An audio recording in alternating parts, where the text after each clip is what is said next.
В Джейракском районе, как и по всей стране, сейчас проходит осенняя призывная кампания. Она продлится до 31 декабря. Перед районным военкоматом поставлен наряд в 5 человек.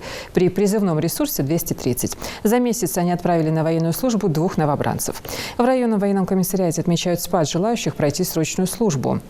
Он связан с угрозой отбытия в горячую точку. По словам военного комиссара, призывники сами не против отдать долг родине, а их зачастую отговаривают родители, не задумываясь о том, что военнообязанный автоматически становится уклонистом, на которого впоследствии будет возбуждено уголовное дело. Уклонился от мероприятий призыва.